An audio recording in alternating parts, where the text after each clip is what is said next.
when your nervous system gets activated, what also happens is your prefrontal cortex, the most modern part of your brain that sits right in front of right behind your forehead, isn't connected to your brain in the same way. And that means that your higher reasoning, your cognitive abilities are actually lesser when you're in those states. So there might be a lot of people who listen and go, oh, because when you walk into a room and you're like, what happened to words? Who was that? I don't know what happened. I swear I know those things. Yes, like, exactly. what's going on? Right. So that's why it's important. And always the first step is awareness. I think just having awareness, starting to pay attention in your daily life. When does that happen? Are there certain people or is it certain situations? And this is kind of going into the mindset territory, but what am I telling myself when that happens? Like, okay, it happens with my boss, but only in this kind of meeting. Well, what am I thinking in that moment? So we might do a little questioning of those thoughts. Welcome back to this episode of Secrets of the Career Game. So many people are trying to navigate a corporate world that is laden with secrets, cleverly hidden, and unspoken rules to a game that most employees don't even know that they're playing. On this podcast, we try to give you a peek behind the curtains and some tips and tricks to ultimately make you successful in your career and help you progress a little bit faster. Well, welcome back, my lovelies. Today we have a fabulous guest for you guys. We have Sara Anderson on the podcast. She is the founder of Lead Out Loud and the creator of the Resonance Method, which we're going to talk about today. It is a science-backed leadership framework that helps high-performing women master the unspoken dynamics of corporate influence. She has tons of great experience coaching individuals at companies like Adobe, Workday, Cerity Partners, and helping them decode the hidden rules of corporate power, which I feel like is super applicable for the Secrets of the Career Game podcast. So Sara, thank you so much for coming on the pod today. Thank you. I'm excited. So why don't you tell people a little bit about your background and your career progression that ultimately led to really breaking down this like corporate influence and power dynamics that you do today? Kind of a meandering road, but it's one of those things that makes sense. Once it all came together, it really made sense. My background previous to starting the business that I have now was in tech, and I was running an innovation incubator at Uber in 2019. And I had had a tech career with a lot of different types of titles and roles, very relationship focused. And before that, I also was in university. I was a competitive public speaker. I learned org comm. I was also learning interpersonal communication. So that was my background. Started working in tech, worked in marketing and sales and just strategic partnerships and innovation team, all these different things like that, where really got the lay of the land. And I also felt like it wasn't for me. There was something just a little bit off for me. And I eventually ended up doing a lot of my own kind of inner work and kind of figuring myself out and finding myself and doing all of the things. And that got me really passionate about the work that I'm doing today in the personal development world. And so everything today has really come together to weave my corporate and startup background, my university and public speaking background, my training now as a coach into one big thing that I can help people with. I love that. And it's so funny because I always tell people the way that I got into coaching and got into creating and communicating the secrets of the career game was because I was really bad at all of those things that you just described. Like I was really terrible at interpersonal conflict management, very terrible at public speaking. And it was like a do or die because I'm sure, as we'll talk about today, in the corporate world, there is some amount of like needing these skills to be successful. And I had to invest a lot to build them. And it's funny that you're like, I spent all this time investing in college and like early on in my career and it like flowed through so naturally. And I'm like, for me, no, it was like, you're never getting promoted again. I was like, oh, that's a problem. So I'm so excited to hear about how that journey kind of culminated for you as well. Yeah, I feel really fortunate that I had that because I didn't have the technical acumen. I wasn't technically qualified for most of the roles that I had, but I would get invited into these roles because of relationships that I had built. And I remember one of them, a former colleague came to me and he said, I don't know if we can curse on this podcast, so I'll edit it. Oh, But it was like, I don't know how you do this, but you get shit done and people still like you. And I'm not sure how you manage that, but we need that here. And so there's really something to having that like likability and respect and getting things done. Oh, there's two things you touched on. We're like not even into the interview yet. I'm like, there's so much I want to talk about. There's two things you touched on I think are the key. One is that your qualifications do not always make or break you getting a job, right? And I think we're going to dive into that in a million different ways today, but it is so key. If you've listened to my podcast for any amount of time, if you're a new listener today, like what Sara just said is literally the heart of corporate. Like if you can build relationships, if you can build connections, if people like you, if they trust you to get things done, you're going to be successful, even if you're in a niche that like maybe doesn't align with you or a new industry you don't have experience in. Like that is 1,000% true. And it's so funny. The second thing I was going to mention is you said that he says, oh, you get stuff done, but everybody still likes you. I'm like, it's hysterical because that's the opposite feedback that I got, which was you get stuff done, but nobody likes you. And I was like, oh, I need to fix that because that's going to hold me back. And that's what led me on this journey, been 12 years ago now, of trying to develop soft skills and interpersonal communication and develop, is because you're right. Likability is so important. And I want to be really clear for listeners. When we say likability, this is not a popularity contest. This is not like high school where you're like in with the clique. It's not about that, but it is about being able to communicate in a way where you are perceived as both confident and that you have other people's best interests at heart, because that's where things break down, is like, oh, I need something, but I don't care about you. That's where that likability breaks. So I love this. One of the topics you talk about a lot is like fake it till you make it, right? This is a very popular corporate saying, like, hey, just like pretend you're confident and at some point you will be confident. But you talk about like there's a cost to that, right? Of pretending that fake confidence rather than building it. So like what is that real cost, and how does somebody shift instead of like faking likability, faking confidence, to actually go towards building it? Yes. So this is something that I want everyone to know as early as possible because it's such a bait and switch.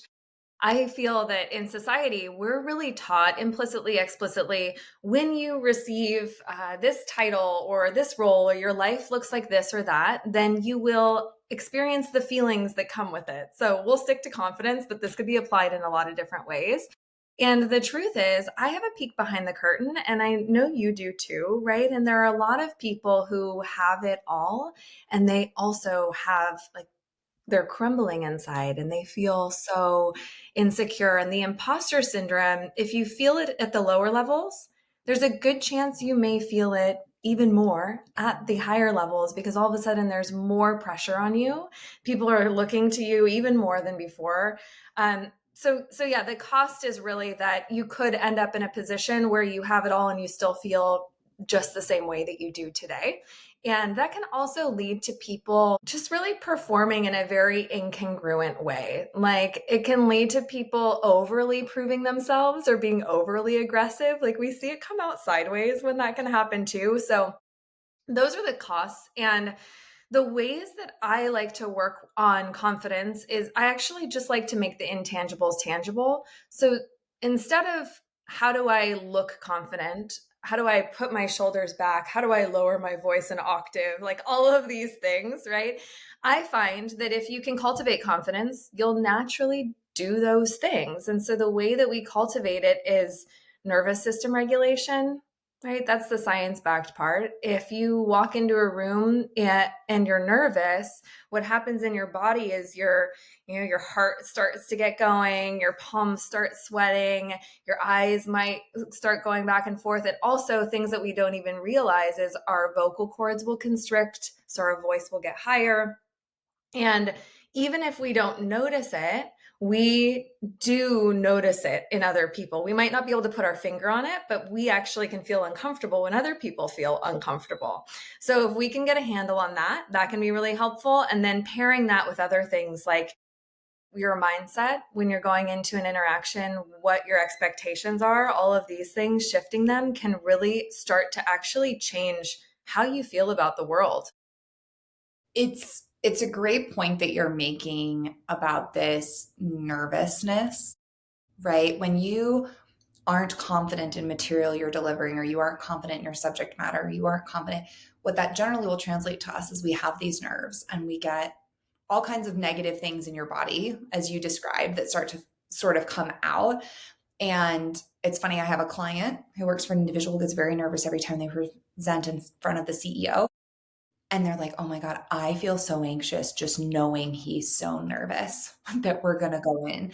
And so there's also this transitory aspect of like, Kendall is nervous. And so now Sara feels uncomfortable and anxious and nervous as a result because she's feeling that energy from Kendall. And she's also going into that presentation. And that's what kind of undermines that authority. So you say that nervous system regulation can kind of help be the foundation for that. Help me unpack that a little bit for listeners who may not be as familiar. Like, what does that mean to regulate your nervous system? And like, how does that translate into the reverse of what you just described going into that meeting? Like, instead of my vocal cords getting tighter and my voice getting higher and my palms sweating and my feet shaking, like, how do we regulate it? What does that mean? And then like, what are some of those outcomes as a result? Yes. So, and I'll share one other thing that is really important too around it that a lot of people don't realize in this, they've gone down this rabbit hole, is that when you have all of those external things happening, when you have all of those, when your nervous system gets activated, what also happens is your prefrontal cortex, the most modern part of your brain that sits right in front of right behind your forehead, isn't connected to your brain in the same way. And that means that your higher reasoning, your cognitive abilities are actually lesser when you're in those states. So we really do want to get a handle on it. That's exactly why. So there might be a lot of people who listen and go, oh, because when you walk into a room and you're like, what happened to words? Who was that? I don't know what happened. I swear I know those things. Yes, Like, exactly. what's going on? Right. So that's why it's important. And always the first step is awareness. I think just having awareness, starting to pay attention in your daily life. When does that happen? Are there certain people or is it certain situations? And and this is kind of going into the mindset territory, but what am I telling myself when that happens? Like, okay, it happens with my boss, but only in this kind of meeting. Well, what am I thinking in that moment? So we might do a little questioning of those thoughts, but also in that moment, being able to do just super simple things like take the deep breaths. Um, have you ever heard of the 5 4 3 2 1 technique? I've not. Okay, this is a great one. So this is actually something that's often used for people who experience panic disorder or panic attacks, but it works for everyone. And all you do is you look around the space that you're in and you name 5 things that you can see, 4 things that you can hear, 3 things that you can sense, like my butt on the seat or my pants on my legs or whatever. 2 things that I can smell and 1 thing that I can taste. And if you're in a private area, you might say it out loud, but if you're not, nobody knows that you're doing it. You just do it in your head. And what it does is it takes you from up and out of your body and anxious and back grounded into the moment. So things like that, there's like lots of little tips that can help you to regulate. Yeah, these are so great. And it's something I do with my clients a lot, especially if we have nerves in a particular audience, right? I think this is very common with, oh, I'm presenting to someone who I perceive to be senior, Yeah. right? That's a big place where I see this come out.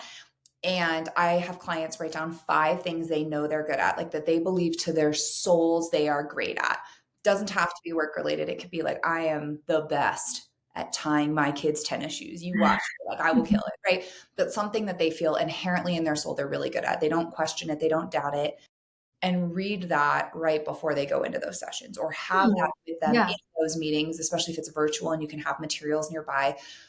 Because I do think that regrounding and that building up of your confidence is so key because we get so in our heads and to your point out of our bodies that we lose that. And I think this is exacerbated in digital environments.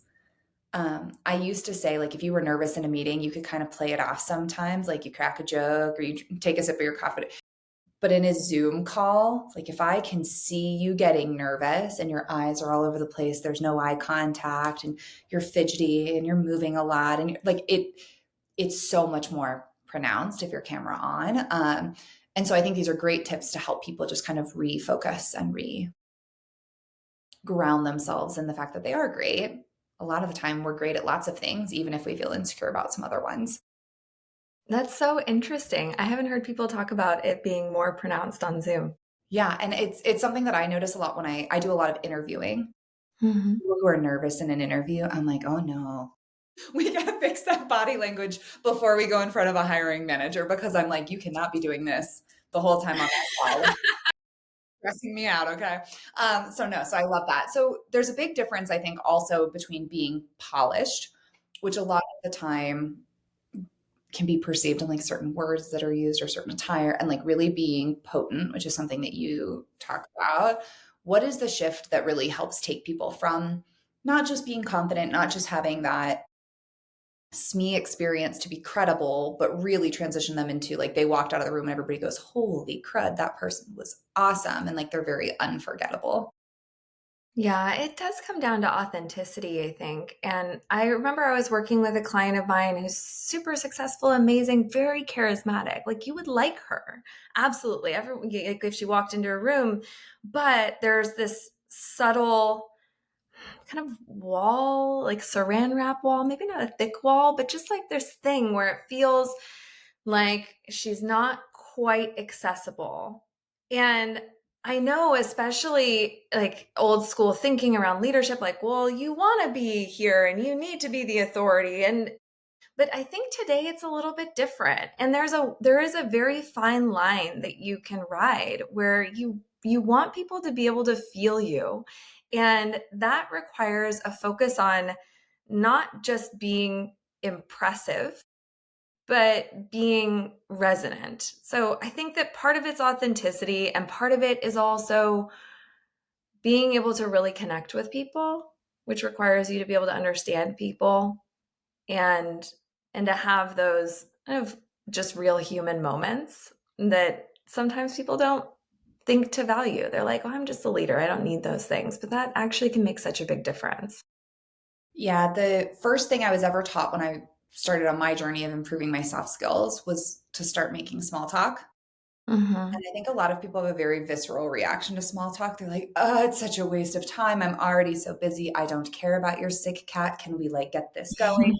And even yesterday, I had a call with an executive and he hopped on and he's like, hey, I've been meaning to ask you, is this your new house that you just moved into? Like the background looks different. You know, it looks really great. You've done an awesome job. And just those like 2 minutes that we chatted, I'm in my head thinking like, man, I really enjoy this person. Like I do really like them, that they pay attention and take a genuine interest.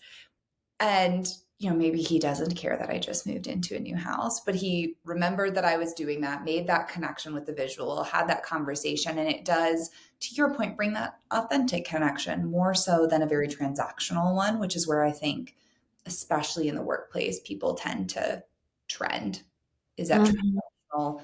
I need something from you, you need something from me. And then we both go about our daily lives. Yeah, yeah, and I've been thinking so much about lately unseen influence or invisible influence and the different factors and pillars. And one of them, I think, is that like how you make people feel, which means that he pays attention, that you are moving and all of these things, right? And then you feel special, and then that makes you like him more.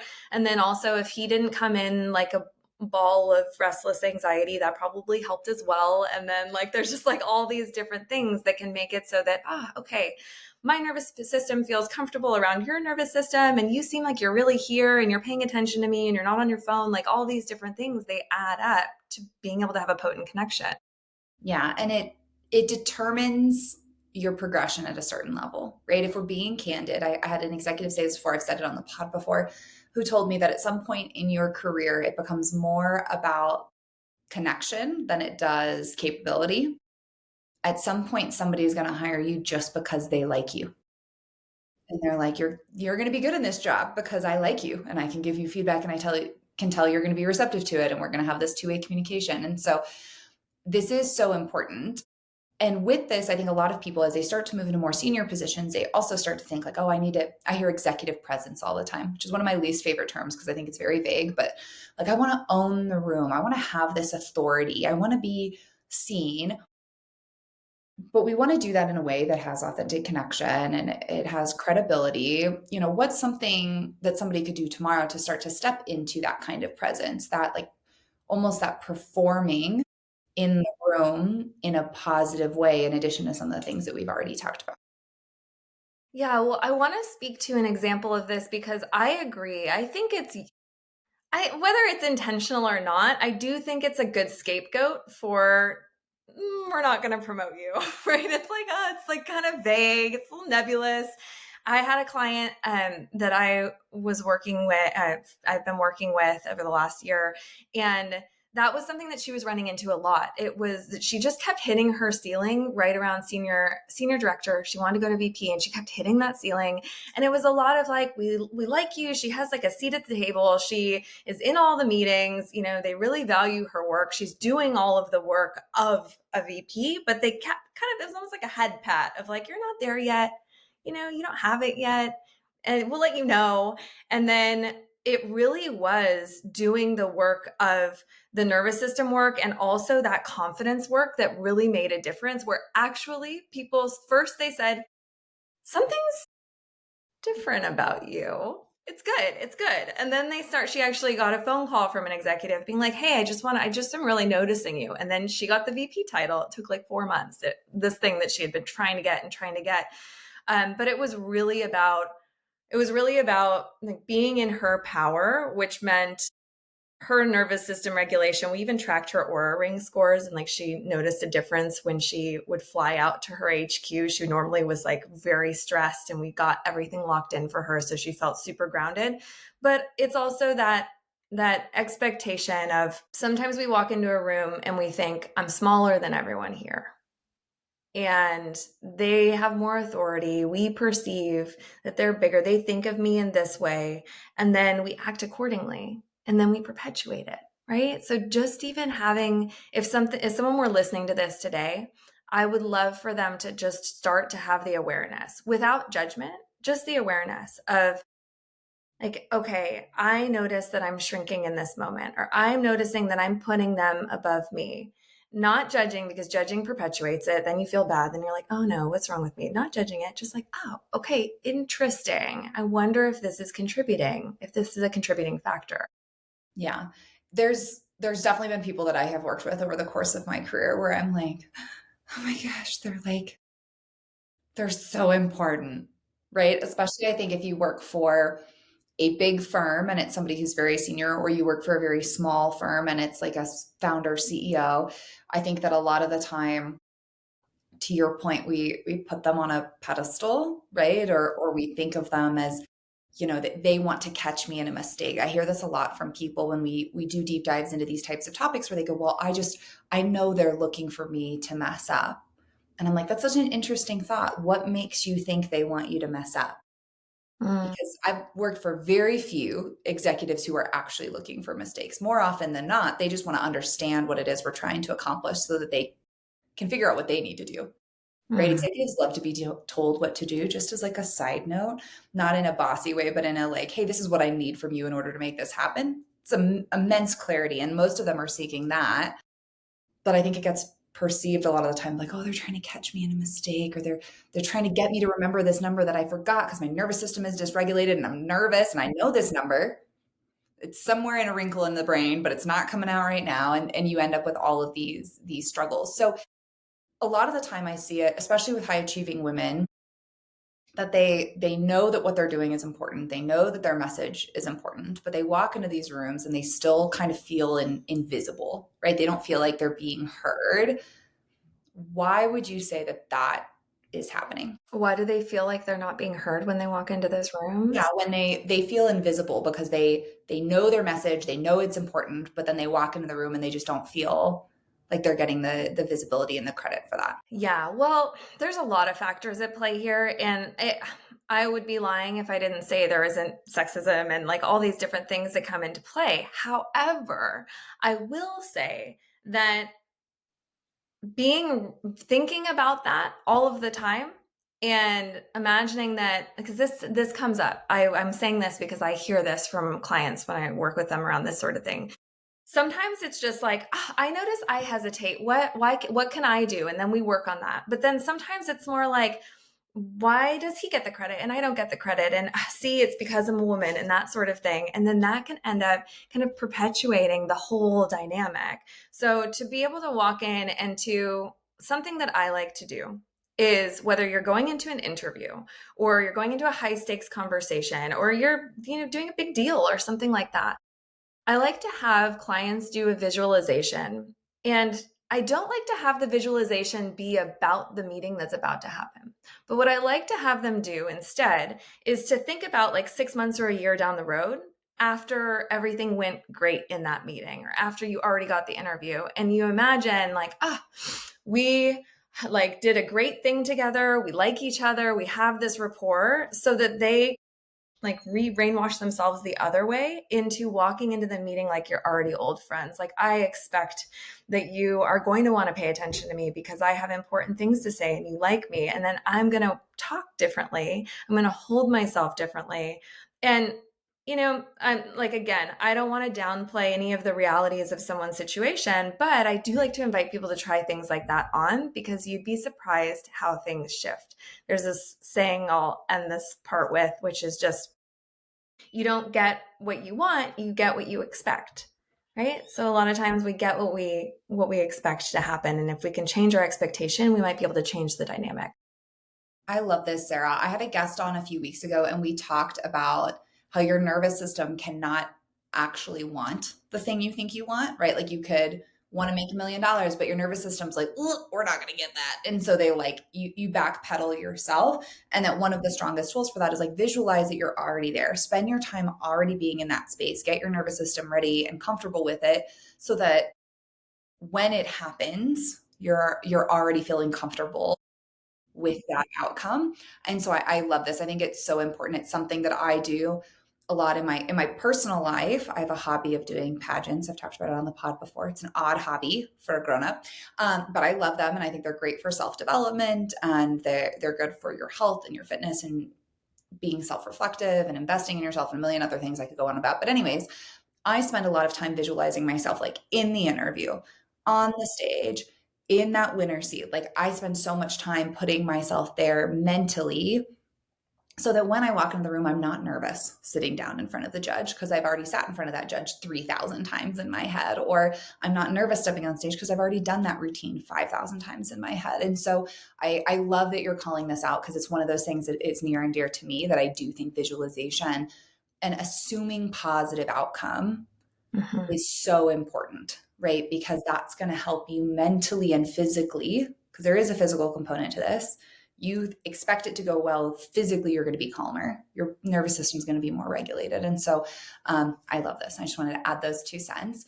So before we wrap up, there's one question that I'd love to ask you, because I can think of examples for myself, which is like, what's a time in your career where you had to choose like to ignore all of the advice that we just gave on this episode and really choose like audacity over what was the easy choice, or over approval, or over something that might have made things a little bit simpler? Like, I'm curious, what was a time where you had to like break the mold that you look back and you're like, I still would make that same decision today, but I definitely stepped outside of a lot of these things? I'm historically a bit of a burn it down gal, so I have a few of these. But probably the most standout would be that when I decided to give up my role in tech and at Uber, and without a plan, which was very unlike me and definitely not what you would recommend to anyone. But I put a plan together in that I was going to figure it out, and then I was going to have runway, and I was going to go for that. But it took me a while to actually make that decision, because I was really fighting myself, because it didn't make sense, because it didn't make sense to other people, because I should have been happy because I had a great title and great money and great life, but it wasn't mine and I could feel it. And so I had to make the audacious move and leave. I love that. I think of this because I believe we get a perception as coaches, as personalities on social media, and podcast hosts. People are like, oh, they always say the right thing, and they always step into the room in the right way, and they always make that they always have a plan and that right decision. And the reality is like, we're all human too. So if you're listening to this and you're like, I want to be better at some of these things, but they're really hard. Like, yes, give yourself some grace.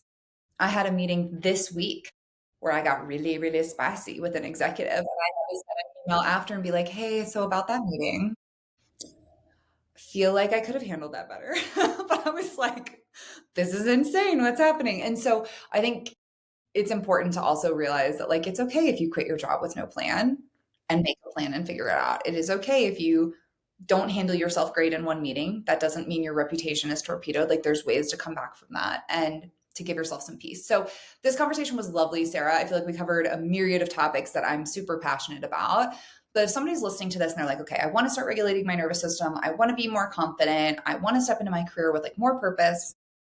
What is one thing that you would tell them to go do tomorrow that they could like tactically start to execute that would at least get them started? Do the audit. So I peppered in a few things throughout the episode. So like try the 5, 4, 3, 2, 1, take some deep breaths, but really the awareness is the gateway to all the change that you want. You can't change things unless you're aware of it. So if you want to be more confident or you want to be less reactive or whatever it might be interpersonally, just start to notice where is it easy and where is it hard and get curious about why. And that alone will do so much for you. Yes. And write it down. Write it down. You're not going to remember if you're me. You're going to think about it and be like, oh, that was weird. And then that's poof, gone. So write it down. Love this. So Sara, if people are listening and they're like, I love her, I need this help, where can people go to find you and connect with you? Yeah, so you can find me on LinkedIn. That's where I'm the most active, as Sara Anderson Coaching /Sara Anderson Coaching. And you can also find me on my website, saraanderson.co. And I have lots of tools and resources and love to connect. Awesome. We will put both of those in the show notes so that if anybody wants to, you can scroll on down and click those. If you like today's episode, go ahead, leave us 5 stars. If you have questions for Sara or myself, feel free to leave them below. Otherwise, thank you so much, Sara, for taking the time to chat with us. This was great. Thank you. Appreciate it. And see.